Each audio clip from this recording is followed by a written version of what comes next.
The Secrets of Movies and TV Shows is brought to you by the StarQuest Production Network and is made possible by our many generous patrons. If you'd like to support the podcast, please visit sqpn.com/give. You're listening to The Secrets of Movies and TV Shows.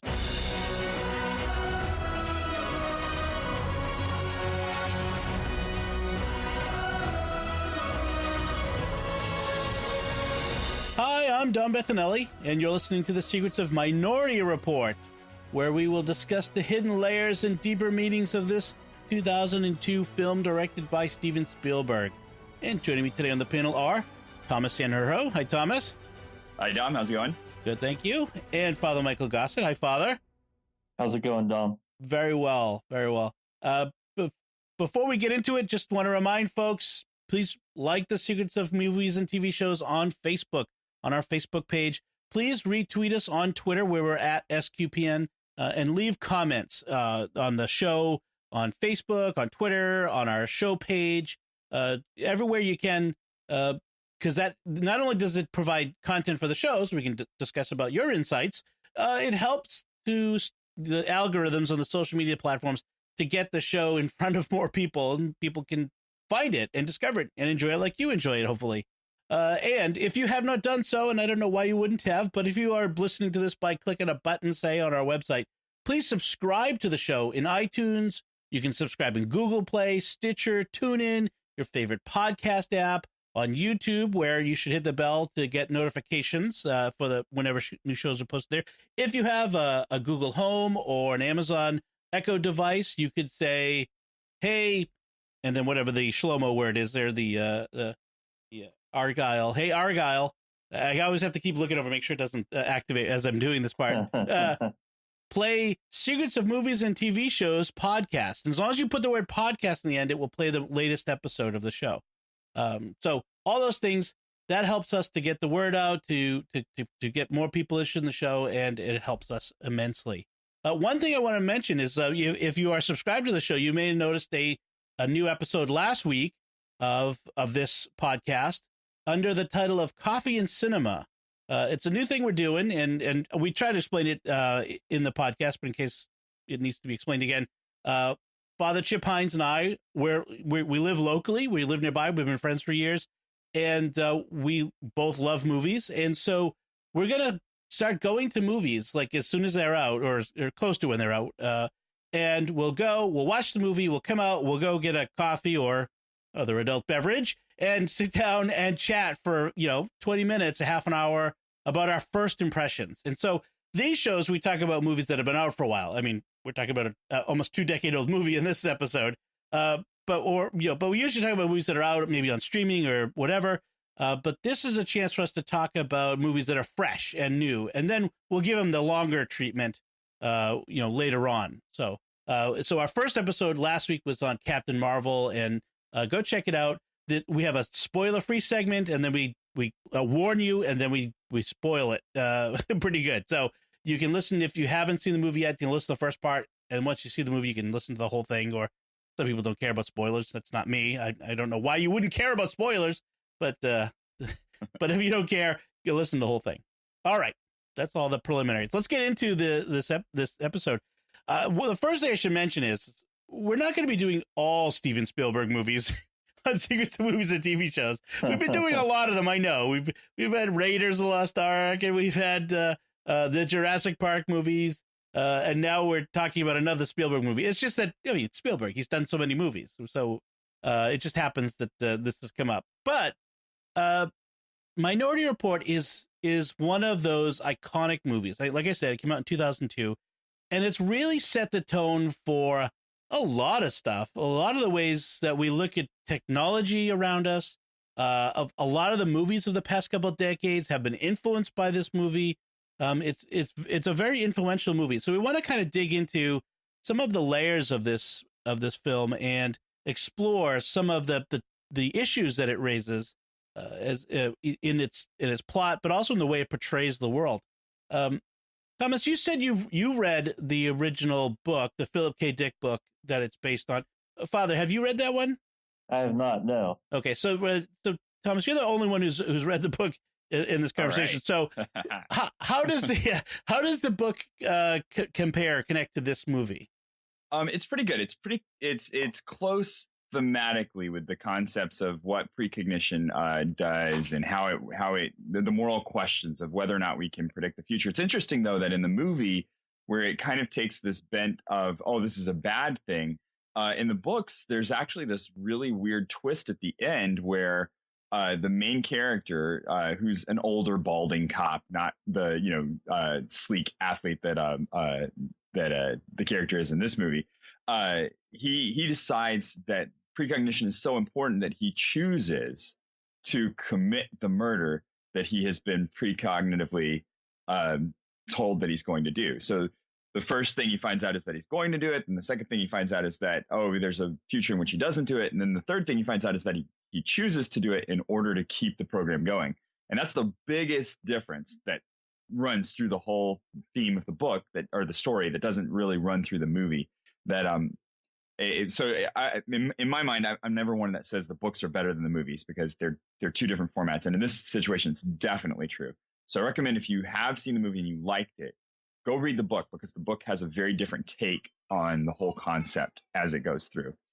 Yeah, the movie itself, it has that topic. I mean, that comes up the whole issue, especially right at the end. The climactic point is either he kind of lays this out to Burgess, played by Max von Sydow.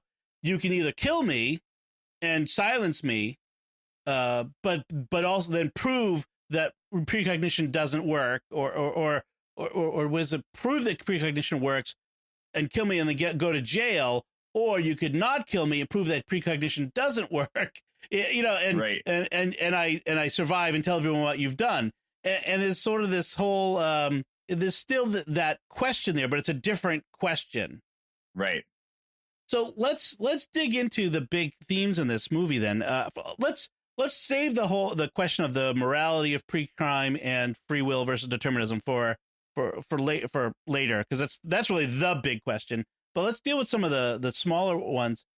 First, let's talk about the technology that it portrays. So this is a future imagined. So it's supposed to be 2054. So still in our future yet, and it's supposed to be a world in which, for one thing, advertising is pervasive and personalized to the extreme. So as you walk down the street, billboards are not just billboards; they play. They're videos, and they call to you by name, because well, in this one, it's interesting that it uses retina scans versus what today we would have as facial scanning, or even gait scanning. Gait recognition is a new technology where everyone's walk is a little different. So, but so what do you think about the prediction of the technology of the future that we see in this almost 2-decade-old film? Yeah, it strikes me, for when it was made, if I'm right, this is like kind of right after the iPhone debuted. No, this is 7 or 8 years before the iPhone. Yeah. Really? This is right after the iPod was first introduced. Okay. So the iPod was introduced the year before this movie came out, so it probably wasn't even an issue in the production, really. Right. So that kind of makes it more impressive to me. Even like, there's definitely things that they got wrong. The big moment that stuck out for me that kind of made me laugh. Tom Cruise is using his gloves. He's manipulating the big clear monitor and moving memories and images. But to transfer information, they still have to pull these glass slides out and connect them physically. They don't have Wi-Fi. The Wi-Fi isn't there. The cloud isn't there. But I think the advertising, like, we may not have it in the same way, but just you go on the internet, all of it's tailored to you. And I think it's a good hint of it. The self-driving cars are still way beyond anything we could have, but we're moving that way. Yeah, there's a lot of good little moments, and I think it surprised me that the movie was as old as it was.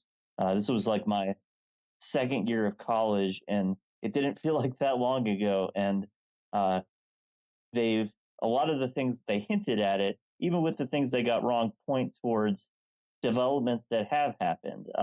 And maybe it went down a different path in certain circumstances, but I think it was a pretty good vision of the future. Even it's a little closer to what we have today than a lot of other things I've seen. So you mentioned the iPhone, and that's a good point. Like, well, a lot of people, like when the iPhone came out and had the multi-gesture touch interface, a lot of people said, "Oh, that's very quote unquote Minority Report." In fact, so in some ways, Minority Report was acknowledged as the inspiration for all of these touch interfaces we have now, the multi-touch interfaces. That Apple, kind of was inspired by it. Although even in this, it wasn't just the touch interface. You had to wear the glove. Like you had to be wearing like the special glove in order to get things to work. So I thought that was interesting. I agree with that. That was a huge part of this movie. In fact, they use that even in the advertising of it, like the gestures. Although I did notice, like you did, they still have physical media. They have discs and things that have to be plugged into stuff, and discs that have to be carried from place to place with data on them. I remember at that point, one of the big things that they were talking about in tech was the glass storage technology. Yes. Where you could store three-dimensional holographic information. And that kind of fell by the wayside because we moved into this cloud computing and we didn't need storage as much locally. And but that was, you could see that at play in the movie. And then we moved in a different direction technologically than what that prediction would have been.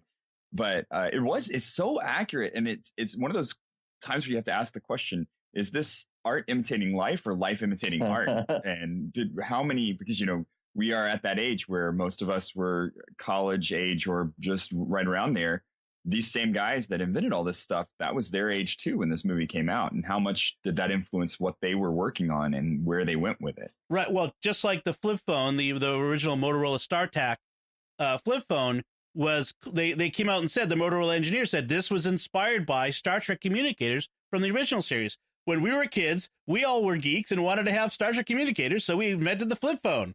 We made one. There you go. Exactly. So it is super interesting that, like, rather than, these movies are things like, oh, I wish we could be there someday.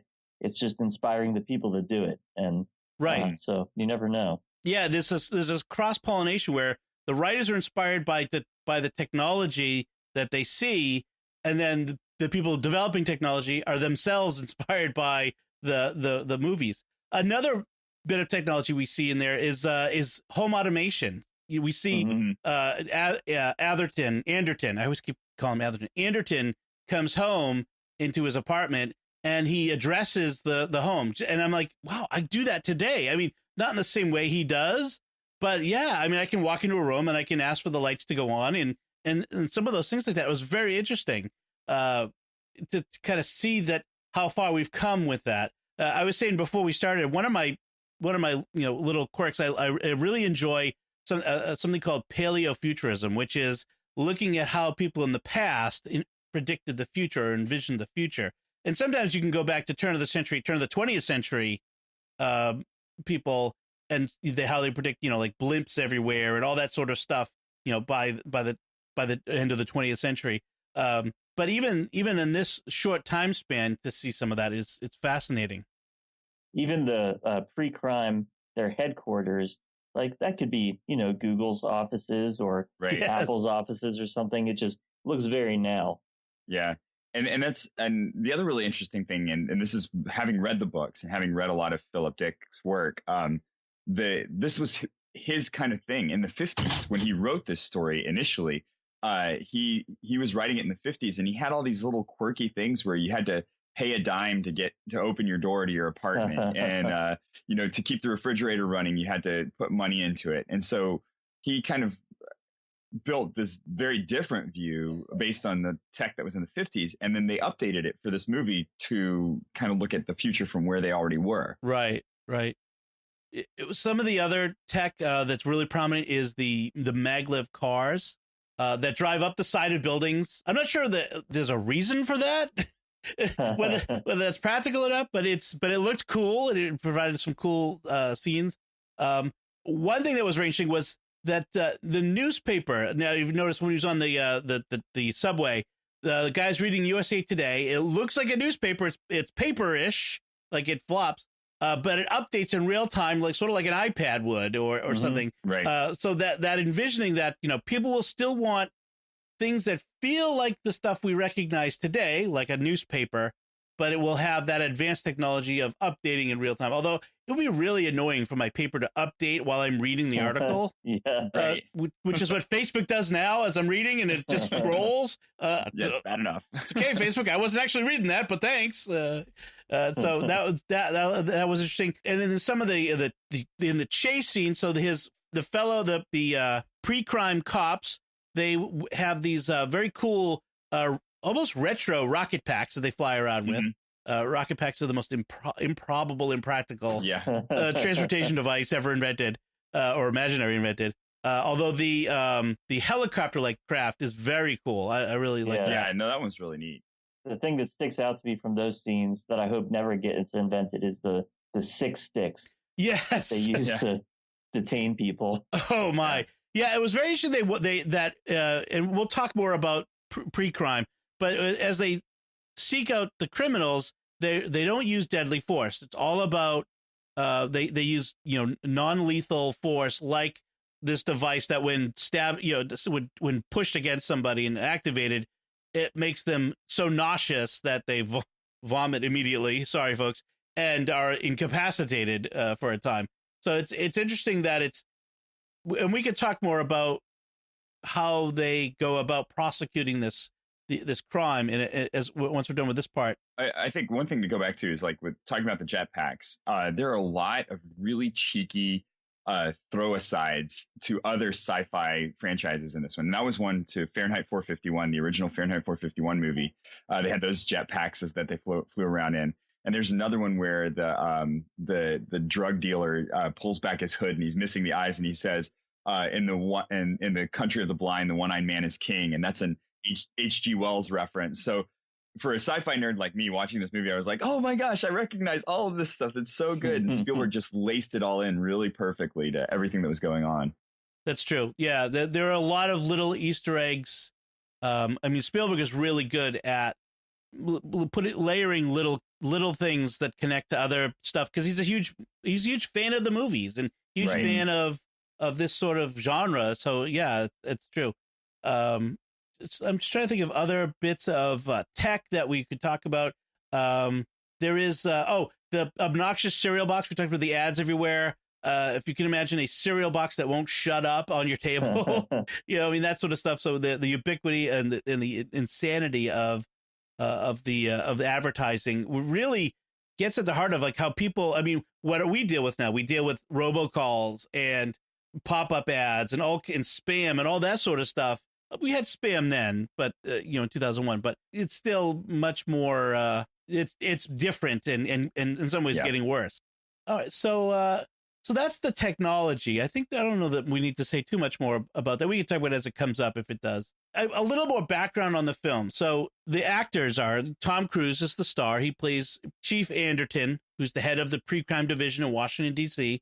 They are a specialized police department local to D.C. where this prototype or pilot program is in force, where they have these 3 young people, young adults, who have exhibited these special abilities under certain circumstances to see the future of certain things. And they only see they only see murder. They don't see other violent crimes. They don't see other crimes, but they only see the murders in advance, and it varies the amount of time in advance they will see that it's going to occur. And so somehow they've passed some laws that allow they've suspended the Constitution somehow that allow them to go and arrest these people about to commit crime, pre-criminals.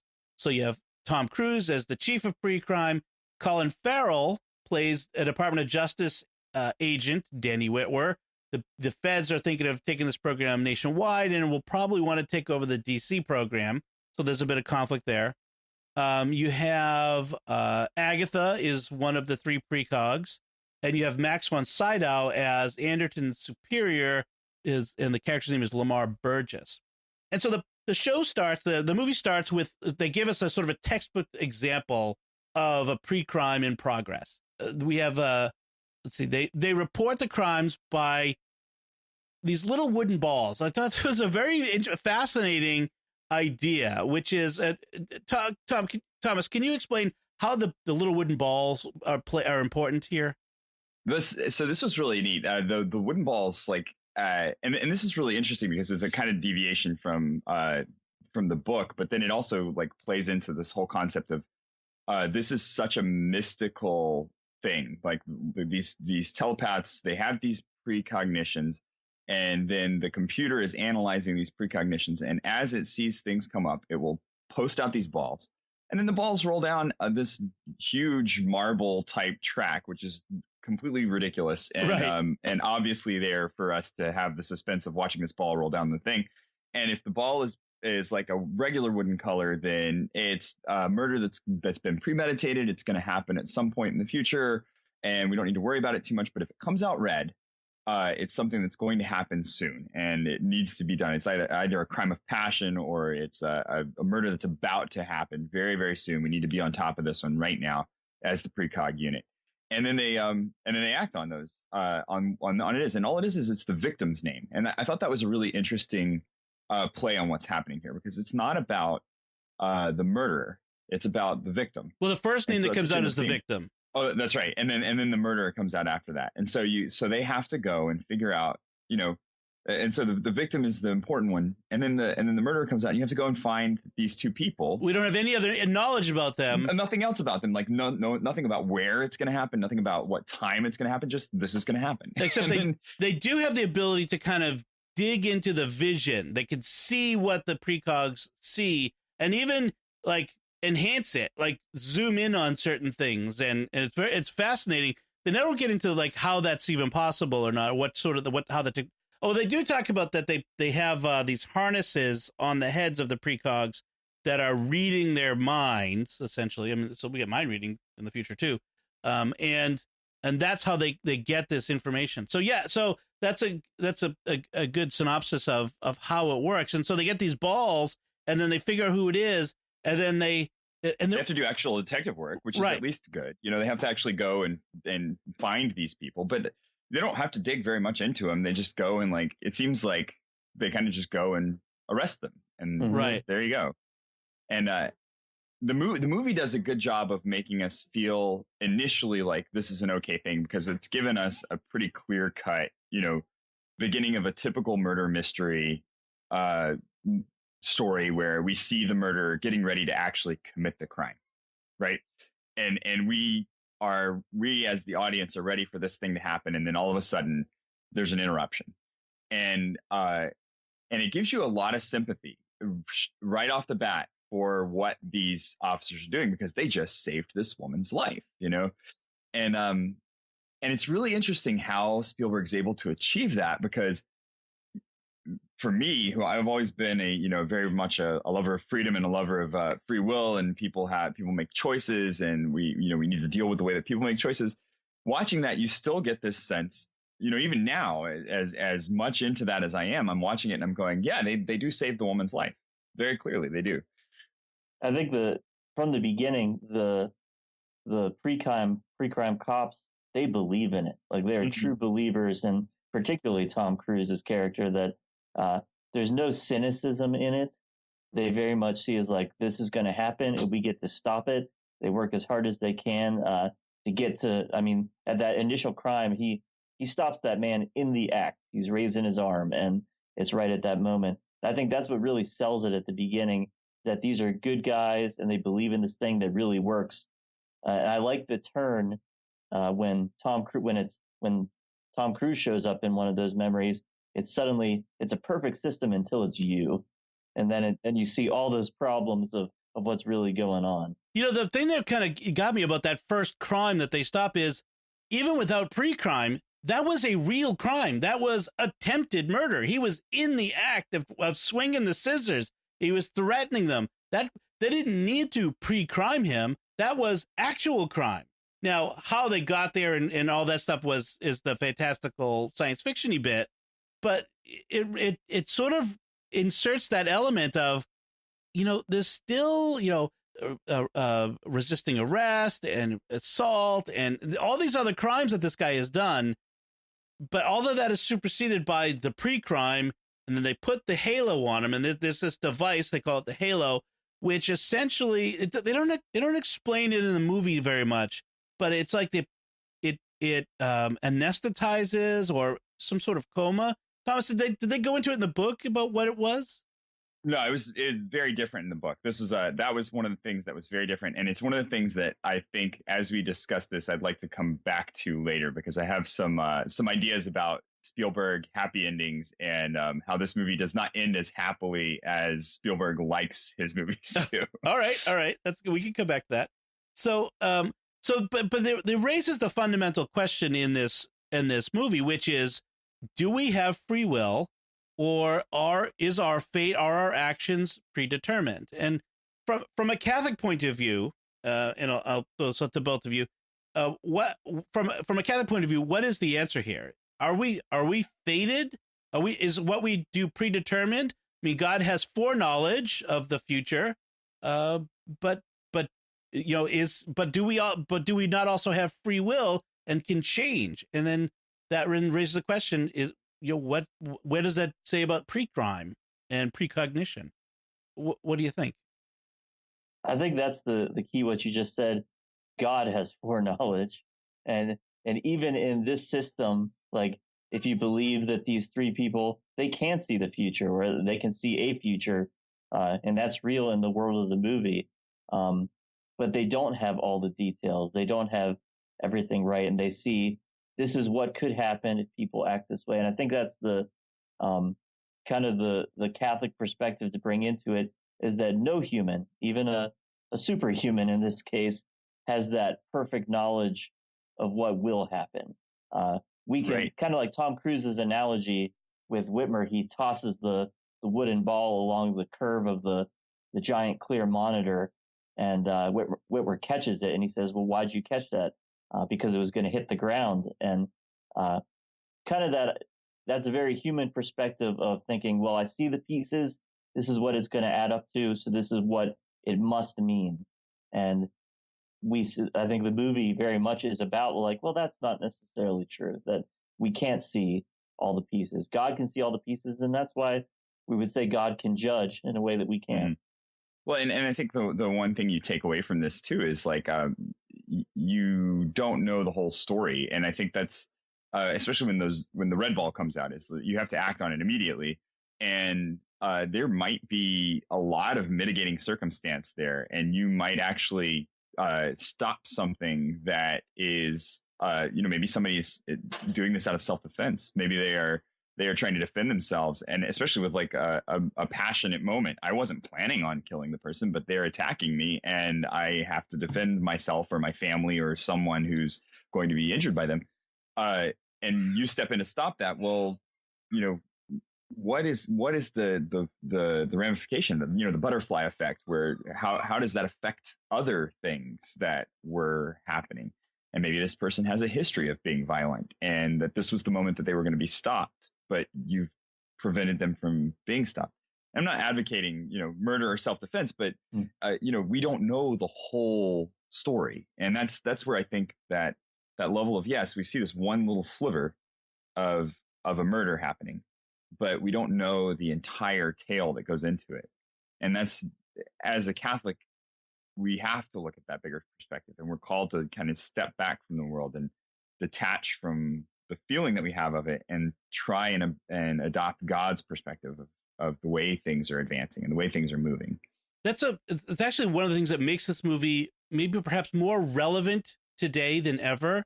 We talked about this topic on our other podcast, Secrets of Technology, that we see see videos or stories in the news, and we make snap judgments about what they're portraying. And the classic one currently right now is what happened at the March for Life with the kids from Covington, Kentucky, and the confrontation with the counter protesters and that sort of thing. And there was an immediate judgment that this is what's happening in this snippet of video. This wasn't even a precognition, that was blurry. This was a little of, a video snippet.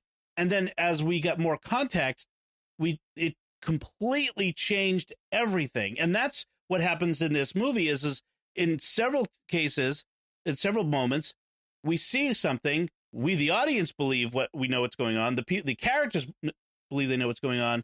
But then as the movie progresses, we realize there is something completely different. And the classic first one is when Anderton is seen in a precognition shooting this Leo fellow, this guy, and he's committing a murder. And then when everything plays out, it plays out very differently.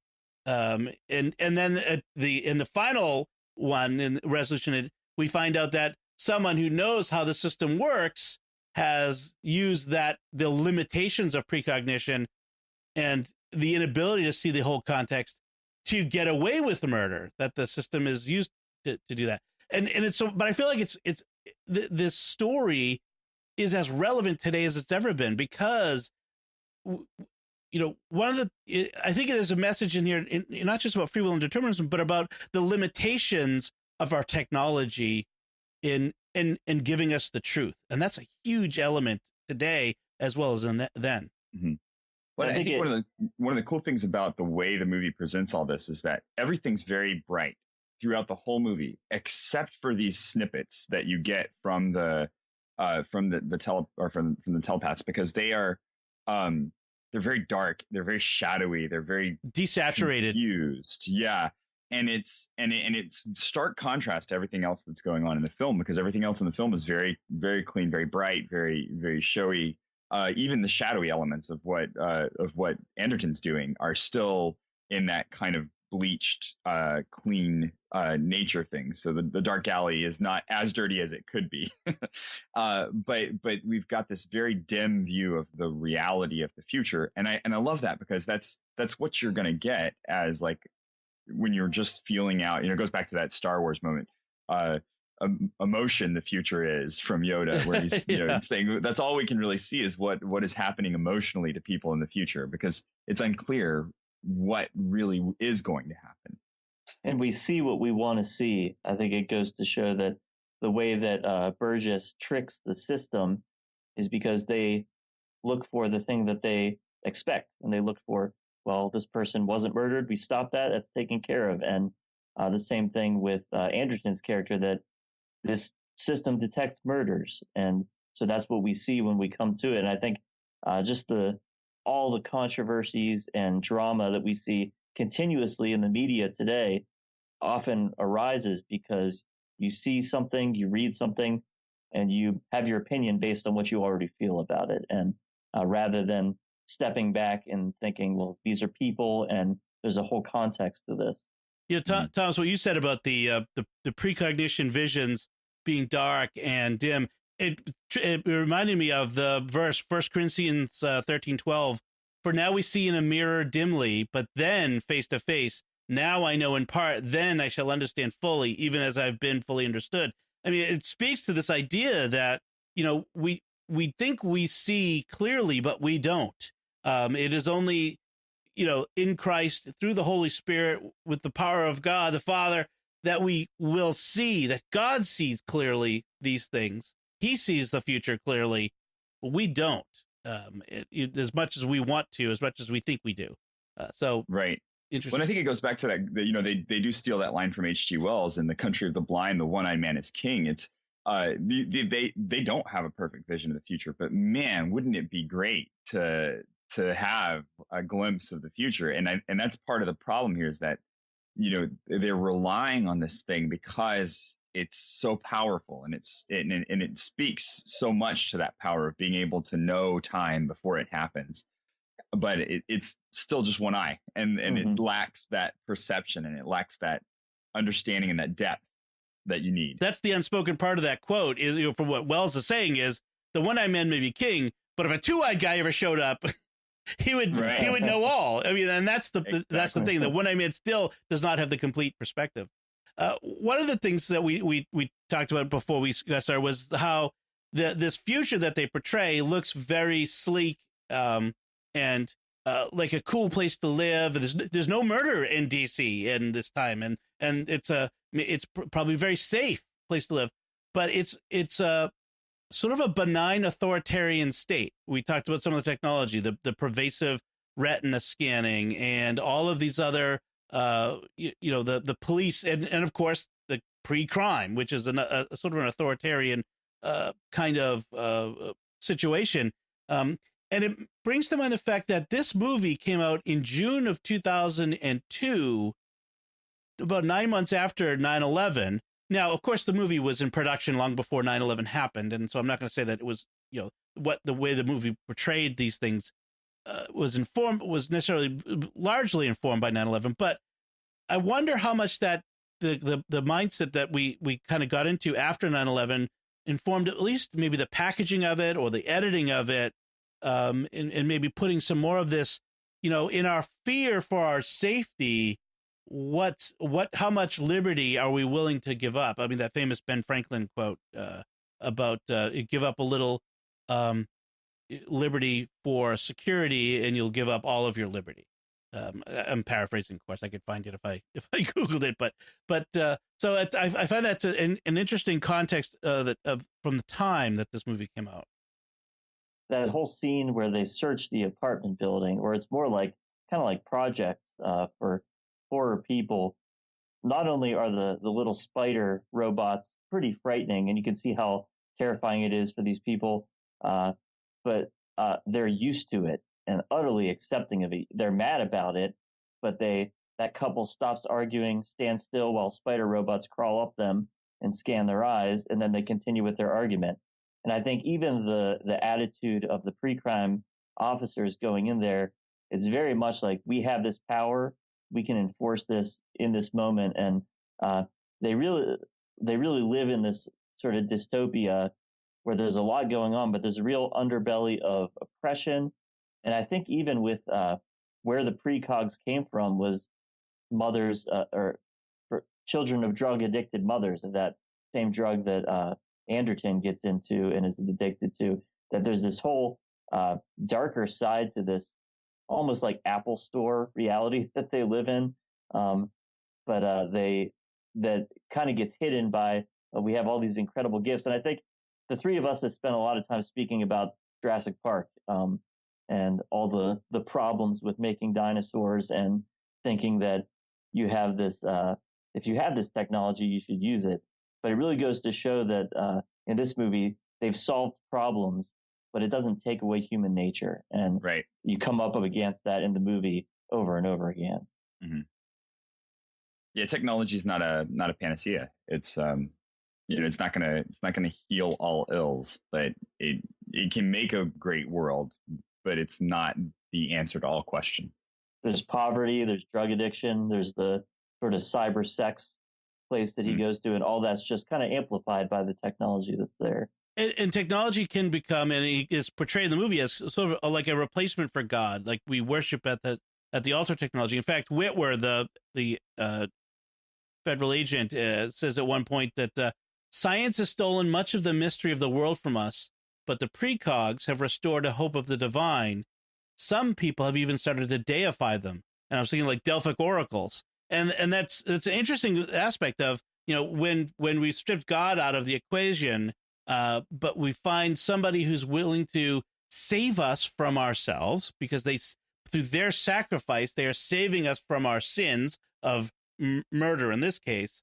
And so they become Christ figures that supplant Christ in people's minds. They're the room that they're held in is called the temple even, I mean, it's very religious overtones to everything. Meanwhile, at the same time, Anderton says to him, it's better if you don't think of them as human.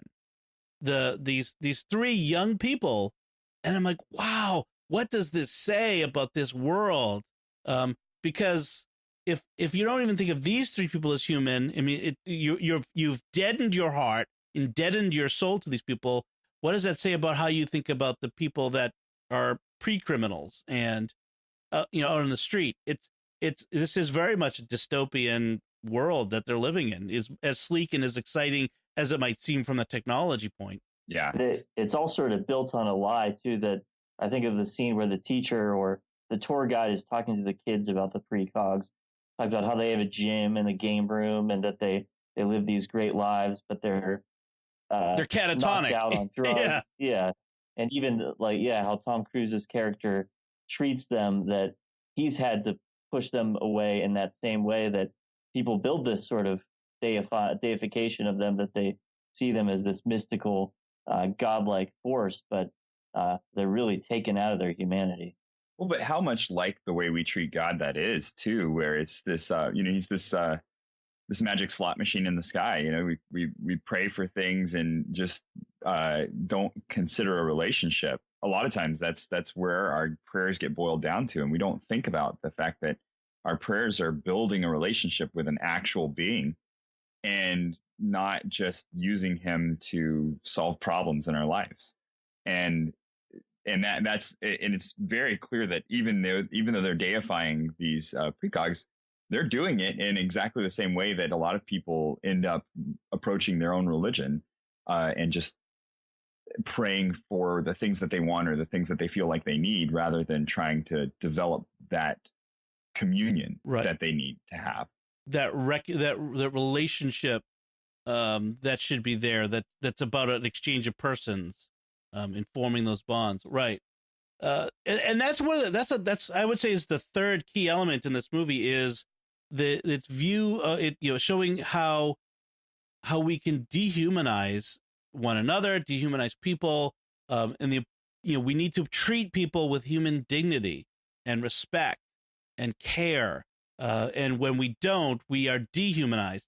And in the moments that this movie really gets very human is when we're not in the city. We're out on the Maryland shore with Anderton's ex-wife and Agatha and Anderton, and they're connecting. And she has this moment where she kind of tells them, "This is the life that could have been for your son." So we didn't say, but if you've watched the movie, Anderton is motivated by the murder of his young, 6-year-old son, before pre-crime was a thing, and he's trying to prevent, more murders. And so that's one of the things that sort of, it motivates him, but it also haunts him.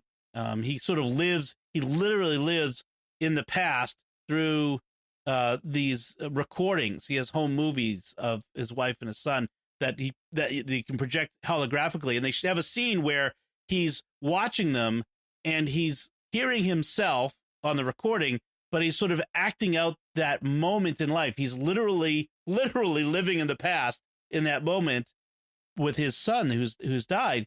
And this precog, Agatha, shares with him, this is the future you could have had, which shows that what they see is not necessarily the future. She's seeing a future that can't exist because their son is already dead. So therefore, what the precogs see is not necessarily determined. But also B, that you've got to move on. You've got to make this human connection again. You've got to live now instead of in the future or the past. And I thought that was a very interesting way of showing that in that story. I think I have to throw the wrench in on this one, because I love that moment at the end, but it's very clearly Steven Spielberg telling a story at the end of the movie that was not coming from the movie itself.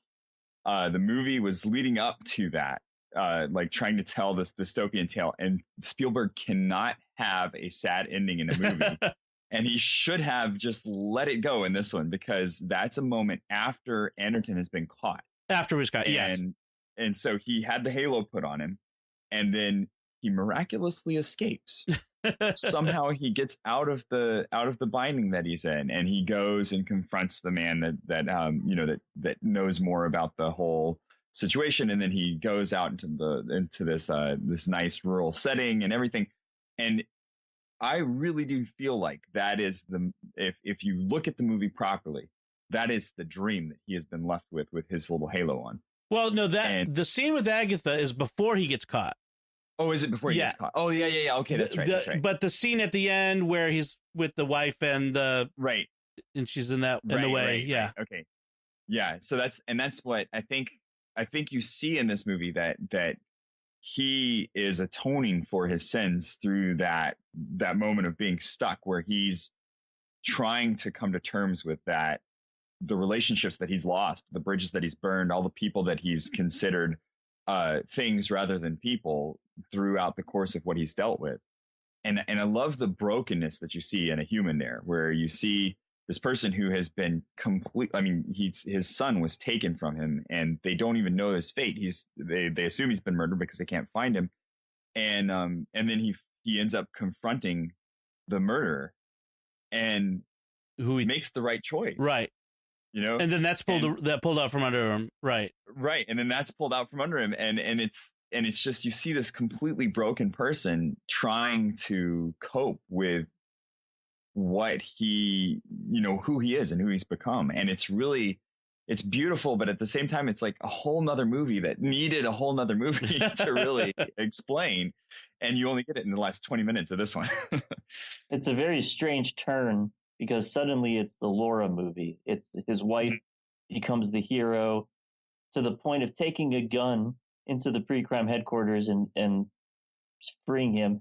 And I think that's, to me, I was reading about this, what you're referring to, this theory of like, well, this is all a dream. None of this is real at the end. That's the thing that makes me think, well, maybe it is a dream, that suddenly his wife, who he hasn't seen, really wasn't really part of the movie, is out there being the action hero, is a sort of surprising thing.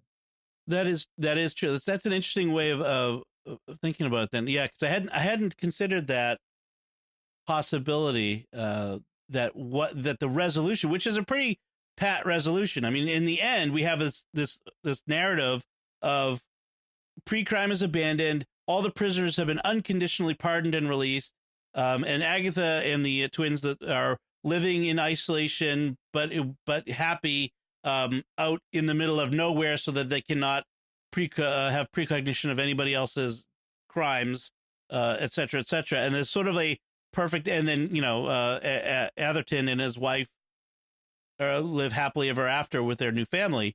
That is a pretty neat resolution. It's a pretty there's a bow on that, I guess. So I can see where I mean, it's, although it would be similar, now that I think about it, to another Philip K. Dick novel turned into a movie, a similar theory where people believe that Blade Runner, now of course the Blade Runner sequel sort of undoes all that, but a lot of people believe that the original Blade Runner also ended in a was it a virtual reality or just either a virtual reality or some kind of just simulation inside of his own head, simulation. Mm-hmm. Yeah.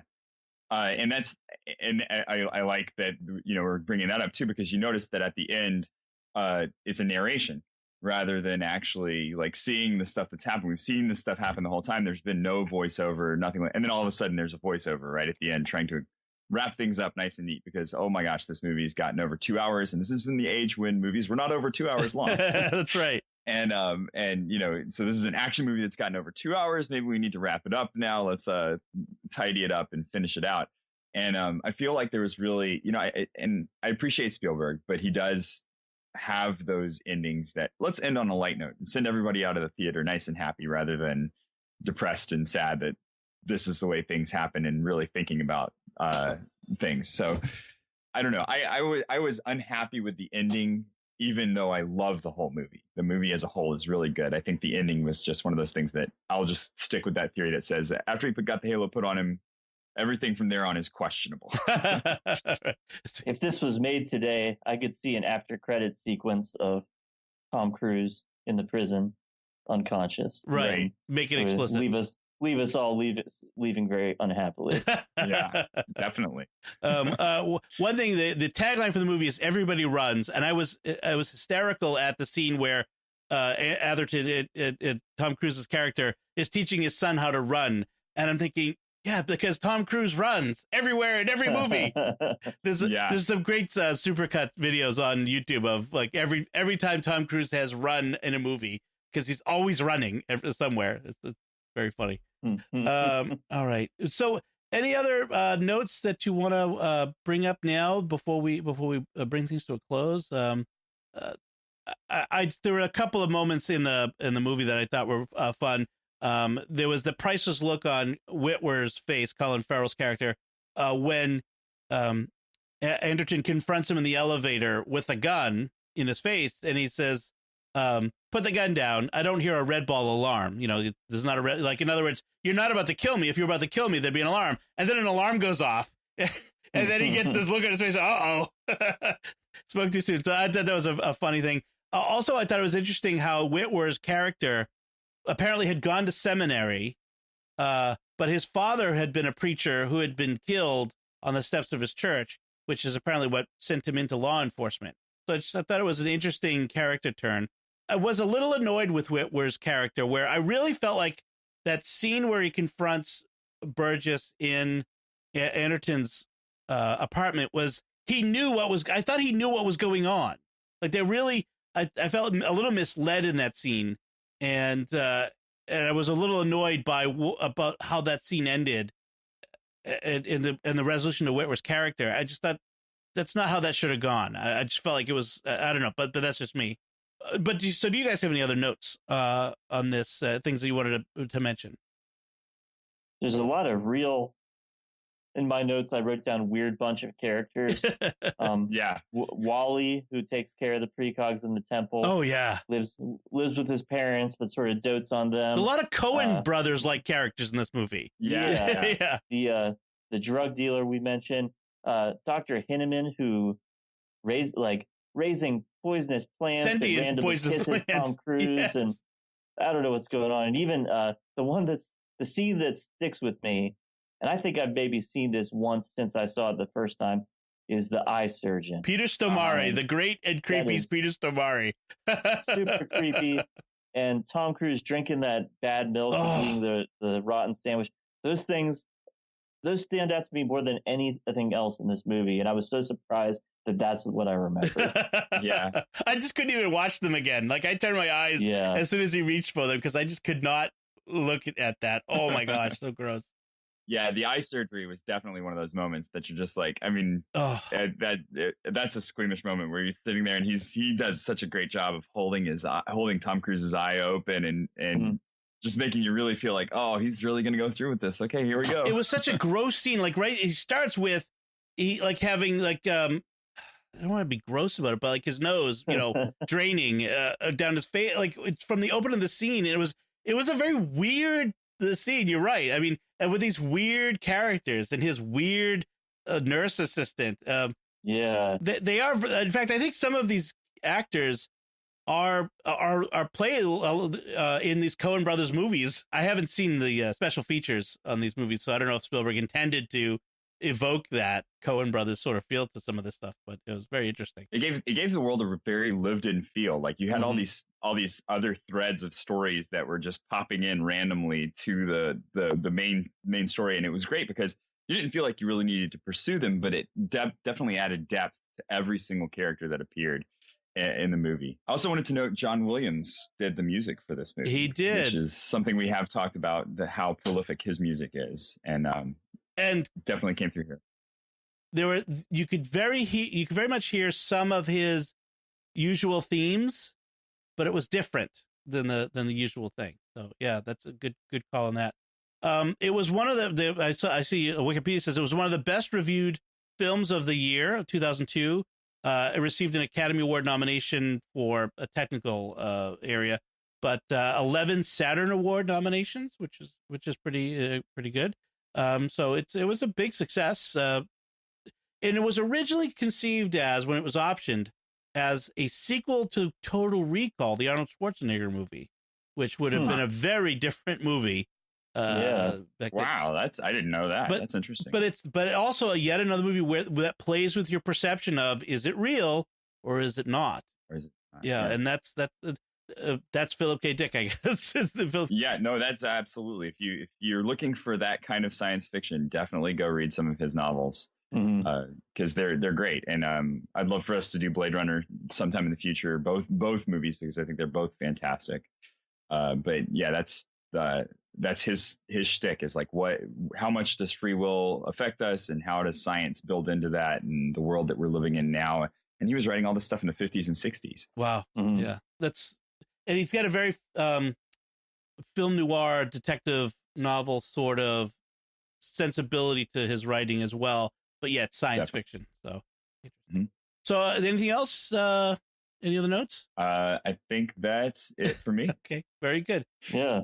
So before we go, I want to take a moment to thank our patrons who make it possible for us to create Secrets of Movies and TV shows. Today, we want to thank Marion M., Lisa R., George U., Amy M., and Connie W.